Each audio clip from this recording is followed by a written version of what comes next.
बुरा समय बीत जाएगा। एक नगर में एक राजा रहते थे। एक दिन विद्वान संत राजा के नगर पहुंचे। राजा संत के पास गए और उन्हें अपने महल में आने के लिए आमंत्रित किया।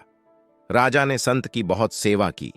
राजा की सेवा से संत प्रसन्न हुए तथा जाते समय राजा को एक ताबीज देकर गए और राजा से कहा कि जीवन में परेशानियां खत्म नहीं हो रहीं और आपको ऐसा लगे कि सब कुछ खत्म हो गया है तो इस ताबीज में एक कागज पर मंत्र लिखा है, जिसे पढ़ लेना, लेकिन इससे पहले यह ताबीज मत खोलना।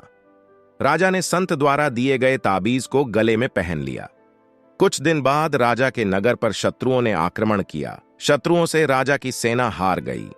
राजा अपने प्राण बचाकर जंगल में भाग गया और छिप गया। उसे गुफा में शत्रु के सैनिकों के कदमों की आवाज सुनाई दी। फिर राजा को लगा, मैं फंस गया हूं और सब कुछ खत्म हो गया है, ये सैनिक मुझे बंदी बना लेंगे। तभी राजा को संत के ताबीज की याद आई। राजा ने तुरंत ताबीज खोला और कागज निकाला। उस पर लिखा था, यह समय भी कट जाएगा। राजा को यह पढ़कर थोड़ा सुकून मिला। फिर कुछ देर बाद सैनिकों के कदमों की आवाज आनी बंद हो गई। राजा ने गुफा से झांक कर देखा तो सैनिक वहां से काफी दूर चले गए थे। फिर राजा अपने राज्य की तरफ पहुंचा और उसके प्राण बच गए।